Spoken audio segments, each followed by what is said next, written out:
Nosk here. Recently, at UCLA, an event was held by the campus's Bruin Republicans. The event was titled, Sabine Durden, an illegal immigrant killed my child. This event's key speaker was a woman by the name of Sabine Durden, whose son Dominic was killed in a vehicular accident on the 12th of July, 2012. Since the time of his death, Sabine has been speaking out against illegal immigration. Her son Dominic was killed due to a reckless driving by Tsun Lopez, an illegal immigrant from Guatemala. Lopez had a history of criminal activity and had previously been deported before returning to the United States.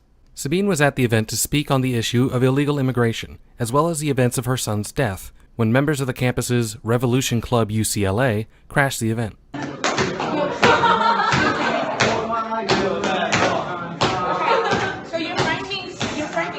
Right, of state-sanctioned violence and genocide as if it's like a historical issue, right, when there's still legacies of enslavement and genocide, right, that are still present and that we still have to, like, operate in, right? So what I ask you is, you say that that people should be able to feel safe in their own country, they feel safe in their own houses, but what about those of us who don't feel safe in our own houses? We literally go home afraid some shit is about to happen, right? So how do you respond to that? You let me know how I'm supposed to respond. Can you take it down a notch?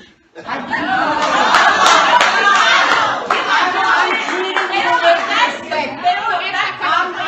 going to treat you with respect. Treat me with respect. Please do that, okay? My son, you saw the skin color of my son. When he drove around, when he did anything. See, now you don't want to hear it. Break the damn bullshit. The members of this far-left Marxist group of students continuously disrupted the event with chants and by berating Sabine. Even outside of the event, members of the group took to stepping on an American flag, chanting, and calling for a communist revolution, regularly touting the typical kind of social justice mantras and buzzwords we've become so used to at this point. The exploitation and oppression of the people of the world, including little children, from Mexico to China to the Congo. Hell no!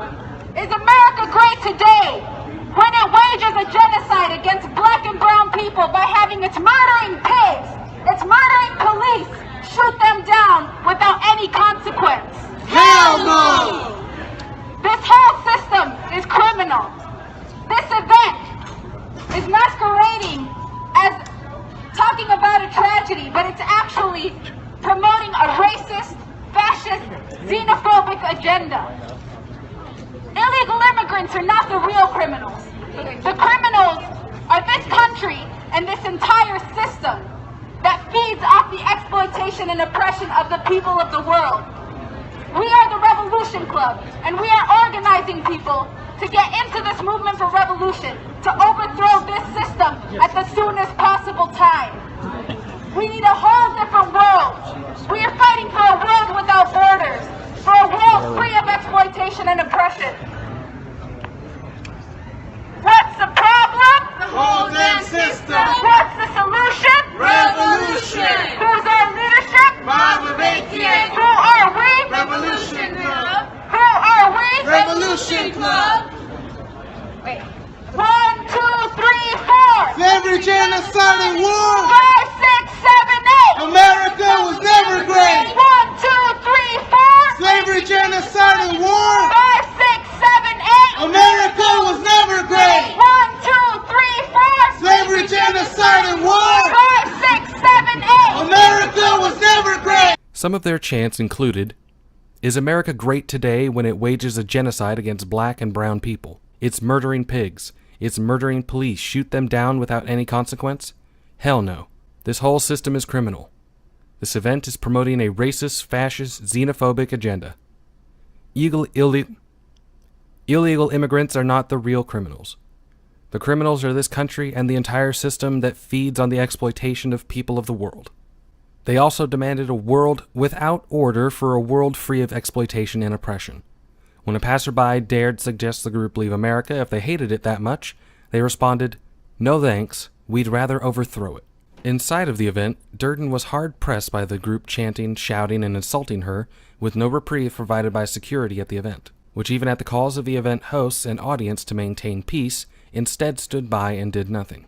Sabine Durden continued with her speech nonetheless as the disruptive group hurled questions and insults her way. She was courteous enough to proceed to respond to some of their questions, however. This entire circumstance is a much more common occurrence on American campuses these days, as well as a more and more common occurrence in other Western universities in countries such as the UK. Groups of students who protest or disrupt events and speaking engagements held by or involving those with viewpoints they disagree with, who promote ideas or arguments contrary to their usual social justice ideals of anti-capitalism, intersectionalism, third-wave feminism, and their views on racism, sexism, etc.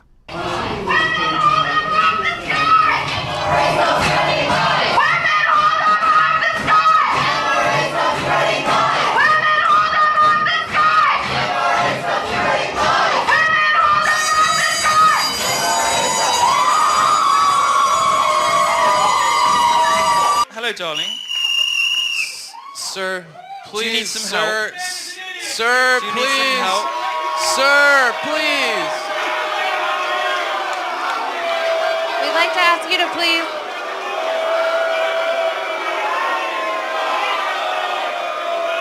Sir, please.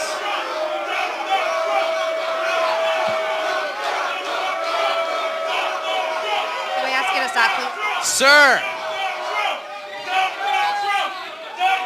Sir.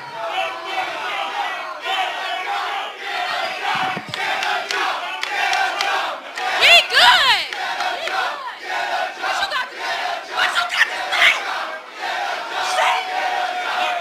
Plenty of speakers have already been no-platformed or regularly disinvited from many universities in Western countries, such as Milo Yiannopoulos and Julie Bindel being banned from the University of Manchester, Milo's and Ben Shapiro's banning from DePaul University, Suzanne Venker's disinvitation from Williams College. The list goes on and on.